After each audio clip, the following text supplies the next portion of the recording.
नमस्कार। मैं आचार्य धर्मेंद्र सरस्वती विद्या मंदिर रिंग बांध भौदेपुर सीतामढ़ी से हम लोग अर्थशास्त्र पढ़ रहे हैं। उम्मीद है भैया बहनों को पढ़ाई समझ में आ रही होगी और वो दिए गए कार्यों को अच्छे तरीके से कर रहे होंगे। जिनके पास पुस्तक है वो पुस्तक से अध्ययन करें।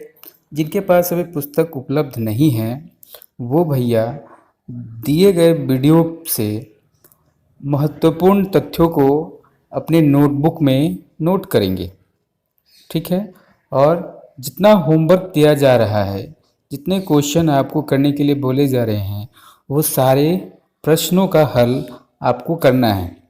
ठीक है। काफ़ी आसान प्रश्न है और इसका हल सारे वीडियो में ही उपलब्ध है।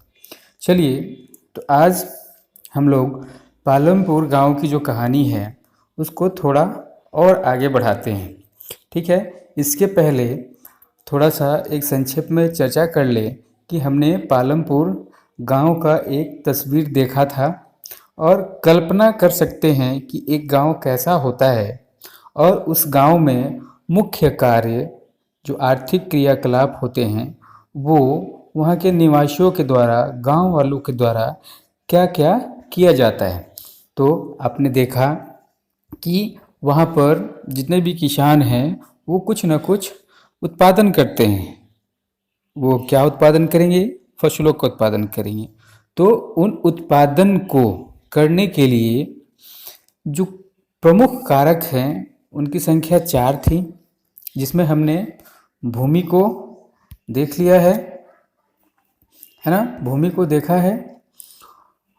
उसके बाद भूमि को देखने के बाद से सबसे पहले तो वो जो 4 कारक थे हमारे, भूमि, श्रम, पूंजी और मानव पूंजी।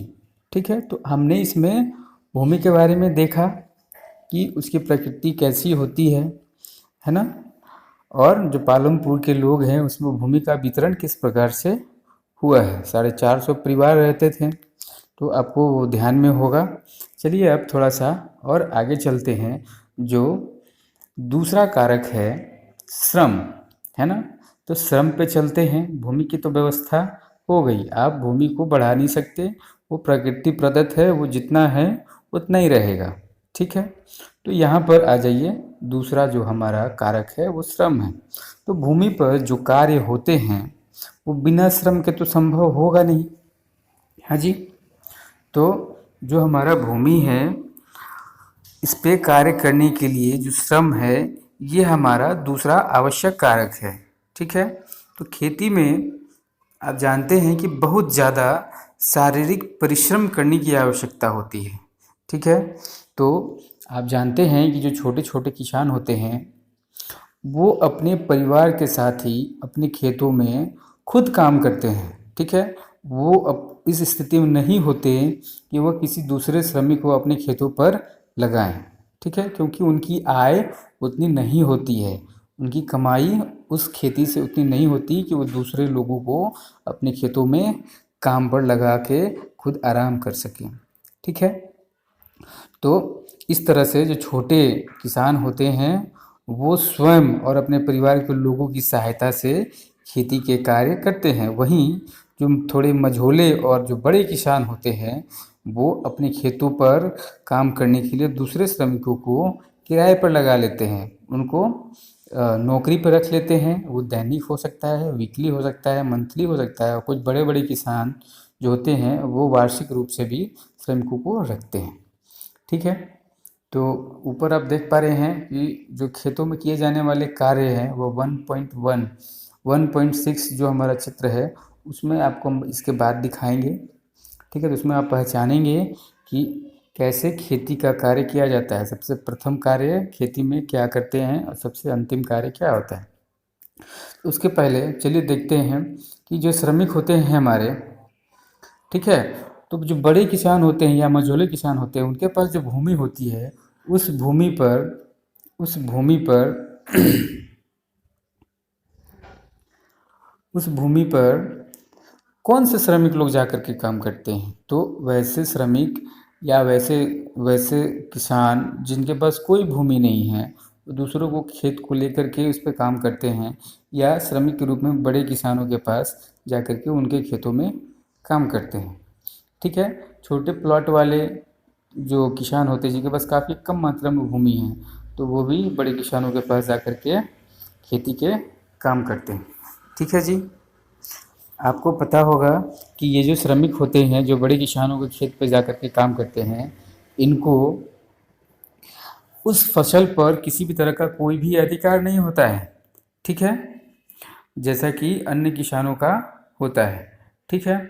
तो ये जो किसान होते हैं, जो छोटे किसान जाके काम करते हैं, उनको उसके बदले में मजदूरी मिलती है जो वो काम बड़े किसानों के खेतों में करते हैं। तो यहाँ पर आप देख सकते हैं कि ये 1.6 जो हमारा चित्र है, इसमें आपको व्यवस्थित करना है कि सबसे पहले कृषि में कौन से कार्य होते हैं। तो आप यहाँ देखिए सबसे नीचे ये प्रथम कार्य जो भूमि होती है उसकी जुताई होती है। इसके बाद से जुताई हो जाने के बाद से यहाँ पर एक किसान को आप देख रहे हैं ये बीज डाल रहा है खेतों के बीच में। ठीक है? तो ये बीज डालने के बाद जैसे बीज डालेगा तो कुछ दिनों के बाद से फसल थोड़े बड़े हो जाएंगे, तो उस फसलों पर रासायनिक खाद या कीटनाशक आदि का छिड़काव किया जाता है ताकि फसल सुरक्षित रह सके। ठीक है जी। उसके बाद ये फसल हो जाने के बाद से यहाँ देखिए जो किसान भाई हैं वो फसलों की कटाई कर रहे हैं। अब ये कटाई करके बांध करके फिर घर ले जाते हैं और वहाँ अपने पास जो पारंपरिक खेती होती थी वहाँ पर जो बैल होते थे उनके पास, उससे उनकी दौनी होती थी। ठीक है? तो ये जो प्रक्रिया है ये गेहूँ के फसल की है। ठीक है? तो गेहूँ को ऐसे निकाला जाता था, लेकिन ये नीचे में देखो आप, ये ट्रैक्टर जो है ये जुताई का काम कर रहा है। जो बड़े बड़े खेत होते हैं, बड़े बड़े किसान होते हैं, ये ट्रैक्टर का सहायता से उसकी क्या करते हैं, जुताई करते हैं, कटाई भी करते हैं। ठीक है? तो ये है हमारा जो पारंपरिक खेती होती है और जो आधुनिक खेती है, इसमें थोड़ा सा ये विभेद करने का प्रयास किया है। ठीक है? यहाँ पर देखिए, यहाँ पर दो जो मज़दूर हैं वो आपस में बात कर रहे हैं। ठीक है? एक का नाम है डाला, ये जो जेंट्स है ये डाला है, और दूसरा रामकली। इन दोनों का जो बात हो रहा है आप देख सकते हैं कि ये जो दोनों हैं अपने रोज़गार को लेकर के ही बात कर रहे हैं। ठीक है? तो डाला जो है वो क्या बोलता है कि आजकल जो काम है वो मिलना बड़ी कठिन हो गया है ना? और जो काम मिलता भी है वो बहुत कम दिनों के लिए मिलता है। ठीक है? तो इधर डाला क्या बोलती है कि जो घनश्याम है गांव का एक बड़ा किसान है ना, और उसने अभी अभी हार्वेस्टर ख़रीदा है। ठीक है? तो इससे क्या होगा कि अब जो गांव के किसान हैं उनकी जो मजदूरी है, यानी कि उनको जो कार्य मिलता होगा उसमें और कमी हो जाएगी, क्योंकि अब जो कटाई का कार्य है वो मशीनों के द्वारा, हार्वेस्टर के द्वारा कर लिया जाएगा। तो इनको और कम दिन ही काम मिलेगा। ठीक है? तो ये देखो रामकली क्या कहती है, पूरे वर्ष में मात्र 5 माह से भी इनको कम ही काम मिला हुआ है। और इधर चलिए आ जाइए, फिर डाला क्या बोलता है कि हमारे पास, यानी कि ये जो बड़े किसान हैं उनके पास ट्रैक्टर्स, कटाई के लिए हार्वेस्टर, गहाई के लिए थ्रेसर, है ना, यहाँ तक कि खरपतवार को साफ करने के लिए भी कुछ किसान खरपतवार नाशकों का छिड़काव करते हैं, है ना। तो इनका जो दैनिक मजदूर हैं उनके लिए मजदूरी मतलब कार्य दिवस काफ़ी कम हो जाएंगे। ठीक है ना। देखिए रामकली क्या बोलती है, इस बार मुझे रायगंज ईंट भट्टे पर काम की तलाश करनी होगी, यानी कि ये जो खेत है वहाँ पर कब काम मिलेगा, तो जिसके कारण इसका घर नहीं चल पाएगा और उसके लिए घर चलाने के लिए इसको इधर उधर जा कर के काम ढूंढना पड़ेगा। तो ईंट भट्टे में ही ये काम की तलाश करेगी। ठीक है। उसके बाद ये क्या बोलता है डाला, ये 2000 रुपये देने हैं साहूकार को, है ना। पिछला गर्मी छुट्टी में ये 1000 रुपये लिया था। ठीक है ना। जब खेत पे कोई काम नहीं था तो 1000 रुपये लिया था, अब इसको 2000 रुपये वापस चुकाना है, ब्याज सहित है ये।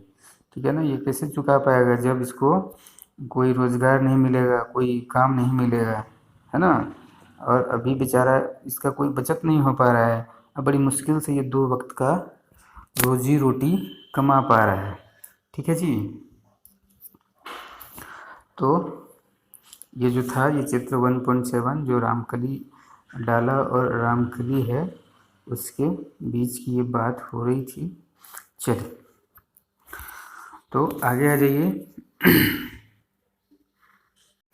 तो यहाँ पर जो मजदूरी मिलती है श्रमिकों को, वो या तो कैश में हो सकता है या किसी वस्तु के रूप में हो सकता है। तो वस्तु क्या है कि जो मजदूर मजदूरी करेंगे तो उनको वो अनाज दे दिया जाएगा मजदूरी के रूप में, ठीक है। तो कभी कभी जो श्रमिक होते हैं उनको भोजन भी दे दिया जाता है, ठीक है। तो यहाँ पर जो मजदूरी है वो एक क्षेत्र से दूसरे क्षेत्र में उनको मजदूरी मिलती है, ठीक है।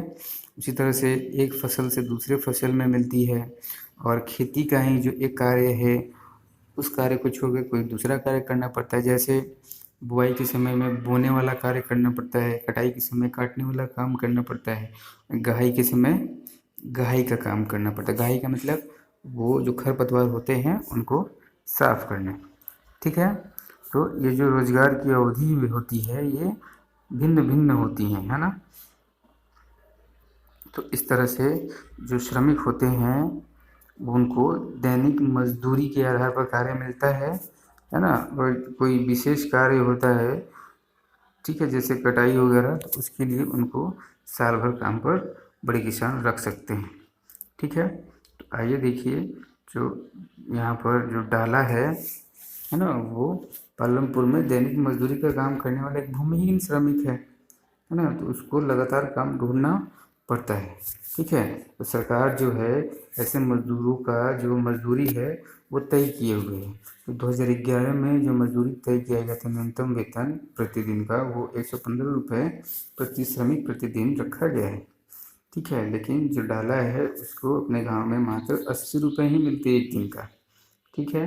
तो क्यों ऐसा है कि उसको सरकार के द्वारा तय किए गए मजदूरी से भी कम मजदूरी क्यों मिलता है। जानते हैं आप कि जो कार्य है वो काफ़ी कम है, और जो मजदूर हैं, काम करने वाले लोग हैं, उनकी संख्या ज़्यादा है। तो सभी में क्या है, स्पर्धा है, कंपटीशन है। तो इसीलिए एक व्यक्ति एक दूसरे से कम में भी काम करने के लिए सहमत हो जाते हैं, ठीक है। तो जो इसीलिए जो डाला है उसको कम मजदूरी मिलता है, ठीक है ना। तो यही जो है डाला है वो अपनी स्थिति का रामकली से शिकायत करता है, जो कि अन्य खेतीहर श्रमिक। चलिए यहाँ पर एक चीज़ और जान लीजिए कि ये जो डाला और रामकली है दोनों गांव में निर्धनतम व्यक्ति में से एक हैं, ठीक है जी। यहाँ पर आगे देखिए क्या बोल रहा है, ये चर्चा करना है आपको कि जो डाला तथा रामकली है ना, इनके जैसे खेतीहर श्रमिक गरीब क्यों हैं, क्यों ऐसे लोग गरीब हैं, ठीक है। उसके बाद दूसरा है कि बिहार का 2 गांव हैं, गोसाईपुर और मझौली, ठीक है। और दोनों गांव में कुल 850 परिवार में से 250 से अधिक पुरुष ऐसे हैं जो बाहर जाकर के काम करते हैं, पंजाब हरियाणा के ग्रामीण इलाकों या फिर दिल्ली, मुंबई, सूरत, हैदराबाद, नागपुर में काम करते हैं। तो इस प्रकार का प्रवास अधिसंख्य भारतीय गाँवों में होता है। ऐसे लोग आप जानते हैं कि गांव से बहुत सारे लोग जा करके शहरों में काम करते हैं। तो मतलब अपने जगह को छोड़ करके दूसरे जगह जाके काम करने को ही प्रवास बोलते हैं। आप सुनते होंगे कि अभी हाल फिलहाल ही कोरोना के कारण बहुत सारे प्रवासी मजदूर वापस अपने गांव आने के लिए बहुत परेशान हैं, वहाँ बेचैन हैं। क्यों ऐसा है, क्योंकि वहाँ पर उनको काम नहीं मिल पा रहा है, ठीक है। काम नहीं मिलने के कारण उनकी रोजी रोटी पर संकट आ गया है, वो ठीक से खा पी नहीं पा रहे हैं, बहुत तकलीफ में लोग होंगे। जो मकान का किराया होगा वो नहीं दे पा रहे होंगे। अब अगर किसी ने परिवार अपना रखा होगा तो वो अपने परिवार का भरण पोषण नहीं कर पाते होंगे, क्योंकि आप जानते हैं कि इस प्रकार के जो मजदूर होते हैं वो लोग डेली कमाते हैं और डेली खाते हैं, उसमें से किसी दिन थोड़ा बहुत बचा पाते हैं, ठीक है ना। तो इतने लंबे लॉकडाउन के कारण क्या हुआ होगा, उनके पास जो जमा पूंजी होगी वो समाप्त होने के कगार पे होगी, और जो बची भी होगी उनसे अब उनको ये चिंता सता रहा होगा कि हम अपने घर इतने 1000 किलोमीटर की दूरी पर जो उनका घर है वो कैसे जाएंगे। कोई आर्थिक सुविधा नहीं है ना, कोई परिवहन का साधन नहीं, अब सोचो उनके सामने कैसी स्थिति उत्पन्न हो गई होगी। ठीक है, तो ऐसे ही जो अधिसंख्य लोग हैं भारतीय गाँव के, वो लोग बड़े बड़े शहरों में जा कर के काम करते होंगे। ठीक है, अभी कर रहे हैं, आप देख के अनुमान लगा सकते हैं अगर आप न्यूज़ चैनल देखते होंगे तो। ठीक है ना। अब चलिए आपको ये व्याख्या करना है अपनी कल्पना के आधार पर, वहाँ पर ये जो लोग गोसाईपुर मझौली यानी कि जो प्रवासी जाते हैं तो वहाँ किस तरह के काम करते होंगे, थोड़ा सा सोचिएगा और अपने नोटबुक में इसको नोट करिएगा। ठीक है, चलिए अब जो हमारा उत्पादन का तीसरा कारक था पूंजी, उसकी चर्चा कर लेते हैं। तो आपको पता है कि जो पूंजी होती है वो बहुत ही महत्वपूर्ण चीज़ होती है। हाँ जी, तो यहाँ पर जो हमारा तीसरा कारक है वो है खेती के लिए आवश्यक पूंजी। ठीक है, तो यहाँ खेती के लिए जो पूंजी होता है उसकी बहुत ज़्यादा आवश्यकता होती है। ठीक है, और किसानों के पास बहुत ज़्यादा पैसा नहीं होता है। ठीक है, तो जो अधिसंख्य जो छोटे किसान होते हैं वो पूंजी की व्यवस्था कहाँ से करते हैं, उधार लेकर के।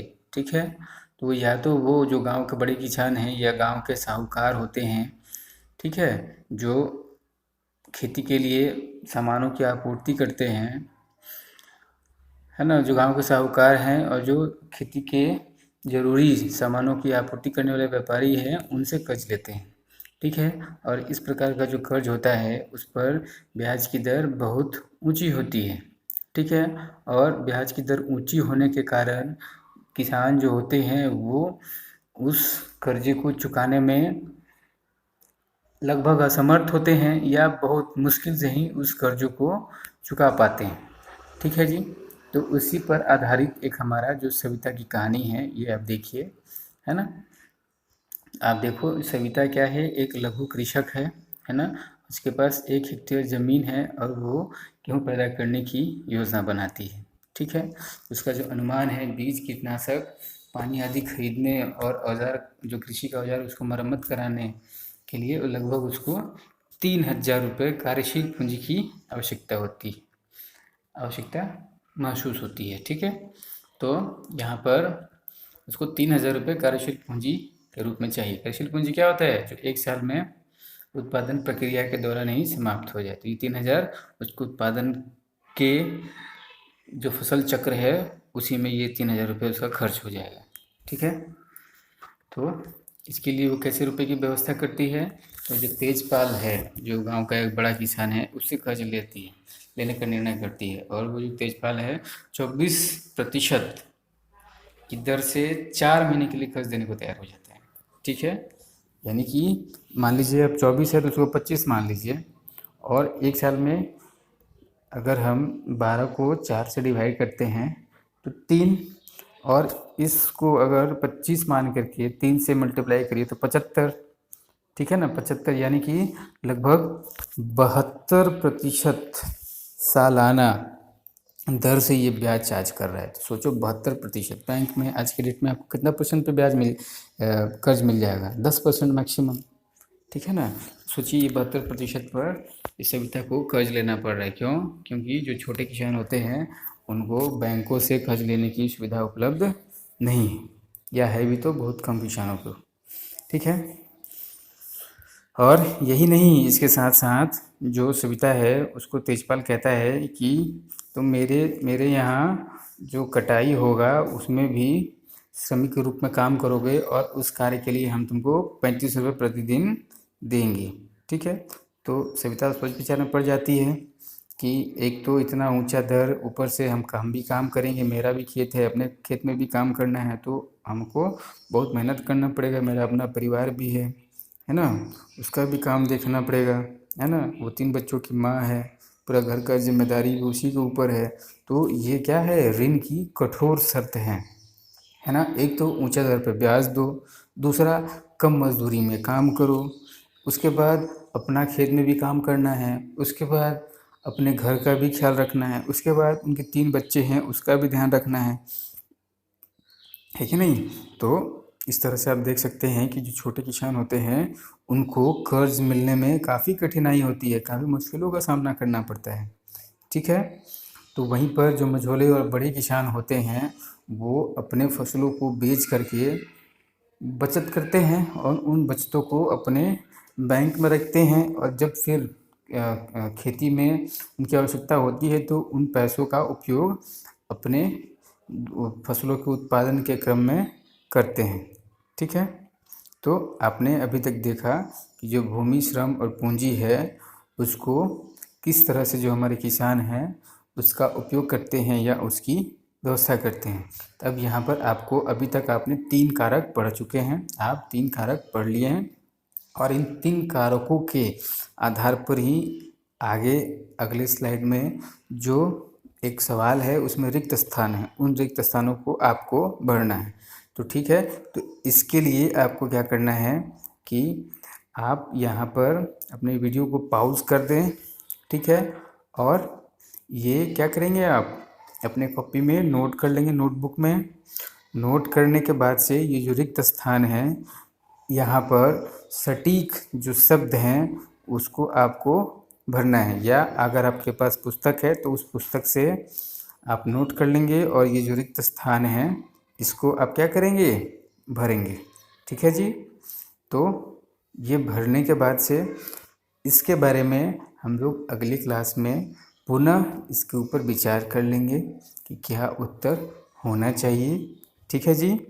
तो चलिए, उम्मीद है आज का जो कालांश है आपको अच्छा लगा होगा और आप घर पे मन लगा करके पढ़ रहे होंगे, पूरा का पूरा नोट्स बना रहे होंगे, और उम्मीद है कि जो अर्थशास्त्र यहाँ 9th क्लास में आपको प्रथम बार पढ़ना को मिल रहा है आप इससे अच्छे तरीके से सीख पा रहे होंगे, ठीक है।